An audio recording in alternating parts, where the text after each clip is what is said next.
8.3, the administration of 6 fitness tests by Demi Burchett. So firstly, I conducted a client consultation on my previous client to gain a profile of what they wanted to achieve from this consultation in terms of in a particular sport. So just to reiterate, the client profile is, his name is Jeremy Burchett, his date of birth is the 3rd of January 1965, his height is 1.83 metres, his weight is 85.1 kilograms, his body mass index was 26.8 and he is from the UK. So I made a mini consultation questionnaire that I asked my client. So I asked them, what would you say your favourite hobbies or sports are? And he replied with saying that football was his main sort of hobby and sport that he participated in. He's always enjoyed it and he's played it since he was a child. It was quite a big part of his life. I then wanted to know if he played this at a certain level. So I asked him and he told me that he played recreationally. But he doesn't currently play for a club at the moment. One, due to the current coronavirus pandemic and also due to his other commitments. But he did tell me that he wanted to play at a higher level, potentially playing for a semi-professional or building up to that by starting at a local club. I then wanted to gain an idea of where he sort of played on the pitch and his chosen sort of position. And he told me that he played everywhere, he's had experience in all of the positions, but his chosen position is a striker. He obviously likes playing up front and he didn't really like playing in goal, so he's quite dominant on the pitch. I then asked him, what goals do you have for yourself in your sport? And he said that he's always wanted to be a professional footballer when he was younger and he did have opportunities, but he didn't choose to pursue them further. But he does want to play for a team and have regular fixtures, so it's also to help his general fitness improve, because obviously his commitments make it quite hard for him to engage in regular physical activity. But I think he wants to have that sort of sense of belonging again and doing something that he really enjoys and, you know, has a passion for. I then obviously conducted the health screening in Part Q, where I gained an understanding of any medical history or medical conditions that the client is currently experiencing or has experienced. He highlighted that he suffered an injury to his shoulder, a dislocation, when he was younger playing football, and it did require an operation. So that was the only thing he experienced for those health issues. He does have an allergy. He's allergic to penicillin, but that's the only thing he's allergic to. His allergy isn't severe and it doesn't affect his everyday life or ability to take part in everyday tasks. And he isn't currently taking any medication. So that was good, and we know now that that's what we can conduct the test without any underlying medical issues. I then proposed the informed consent form to my participant that I made, making it specific to the fitness test that he was going to administer. So I made sure that he acknowledged and understood and consented to participating in the fitness testing session. So I made sure that obviously when I was going to conduct this, that the procedures were clearly explained to the client, that they had the right to withdraw their consent at any time of the study, whether it was before, during the fitness testing, or even during the debriefing, because their participation is voluntary. I informed them that their results from the test will be kept confidential unless they decide otherwise for them not to be shared. That they understand and have read the physical activity readiness health screening questionnaire and have notified me of any sort of illness or physical defect that could pose a potential risk of them completing the fitness testing session. I outlined to them that there is a risk they can experience symptoms like lightheadedness, fainting, dehydration and nausea, and that the participant would need to present themselves in suitable condition, especially during the coronavirus pandemic. If they experience symptoms, they need to let me know so I can follow the guidelines appropriately and make the correct changes and make sure it's a safe environment. And the client responded yes to all of these points, and they signed and dated it as shown on the slide that they gave their informed consent to complete the fitness testing, the consultation, and for their results to be kept.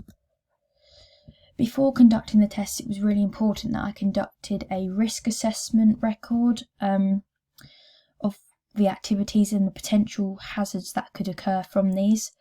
So obviously the activity that we're going to be conducting is a fitness testing activity in the sports hall at Basvik. Some potential hazards identified was a personal injury from a poor technique or low fitness levels from fatigue. This also could have been the type of clothing that they wore, and that would be a risk to the participant. So a control that I would put in place is to make sure that they understood sort of how the activity would work, the protocol, and how to perform it in the safest way to suit their individual needs and to prevent them from sustaining injury. The likelihood of that is quite likely, can result in injury, and is a medium risk rating.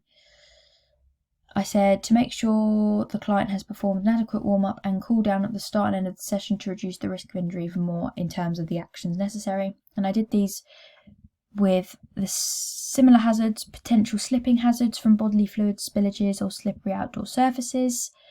So I would make sure that before conducting the activities, the surfaces are clean and free from spillages to ensure that they are safe for use and for the purpose that we are doing for the fitness testing, which is a medium risk rating. It's quite likely to happen.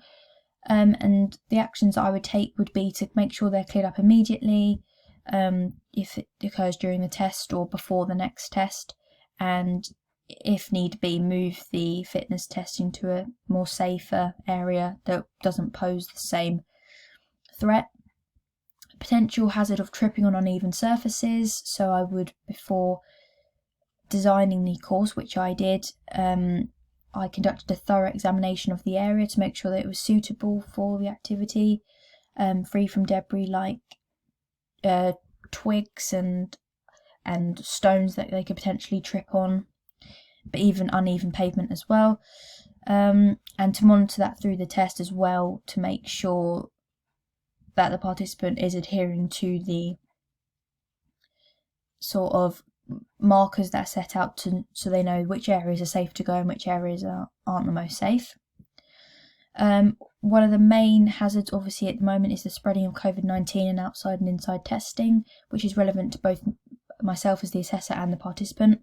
So we will obviously be adhering to social distancing rules and wearing masks when appropriate, so in close contact, so inside, and also when we're outside as well, when there's potential to meet other people during our fitness testing session.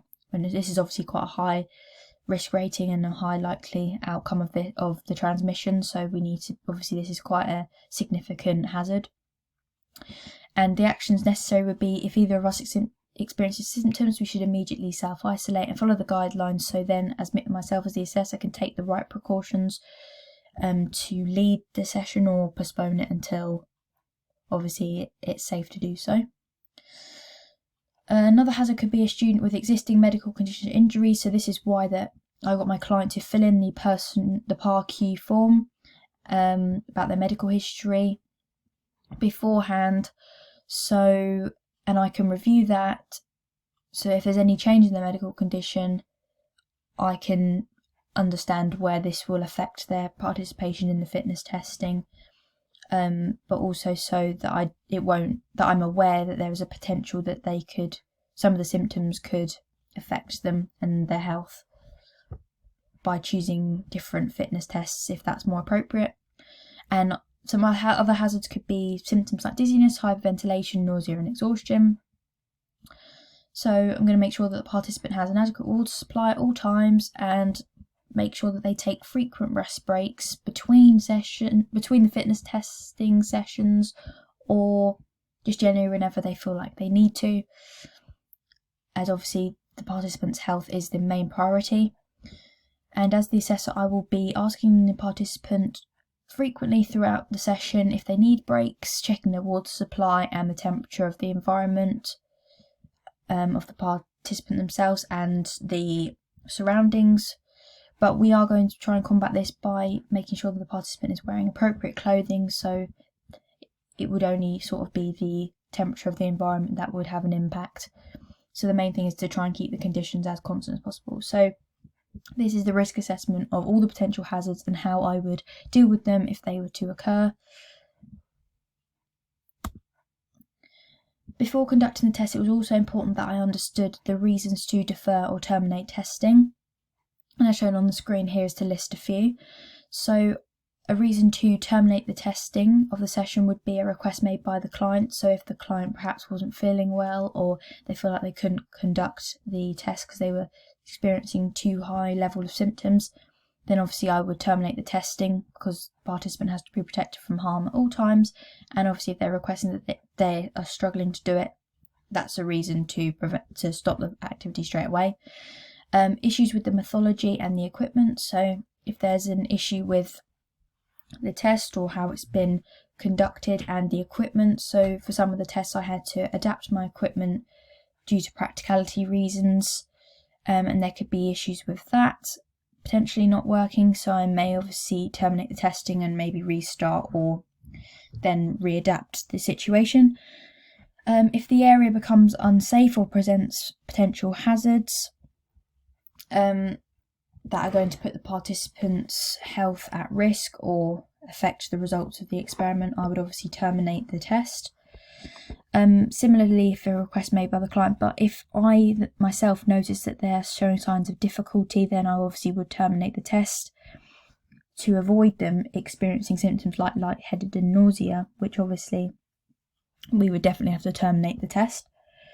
If the client sustains an injury, a muscle sprain or strain, or even a more serious injury, for example a deep cut, wound, anything like that, broken bones or fractures, then it would be essential to terminate the testing and to make sure that the participant's health is accounted for. But also excessively high blood pressure, which exceeds 220 over 150 millimeters of mercury, even high temperatures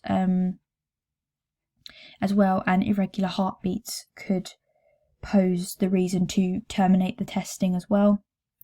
Because the main reason for doing this is the participant's health is the number one priority, and obviously the reliability of the test, making sure it's conducted in a scientific way. So if the test isn't conducted in a scientific way and the participant's health isn't accounted for, then the testing won't be administered to the highest level that it could be. So this is some of the reasons why I would stop the testing for some of these issues. So also before the test, I made sure that I had an accident form in case any accidents were to occur. So on the screen here we just have an example of an accident form and what it would include. So I'd make sure obviously that I had all the details of my person, which I did during the consultation, which I gathered, but everything about them and everything about the accident as well, when and where it happened, when it took place, on the date, the time, and how it happened as well, and sort of the injury that they have acquired, so that this would help for if it was quite a serious accident, the emergency services would know exactly what would be happening, and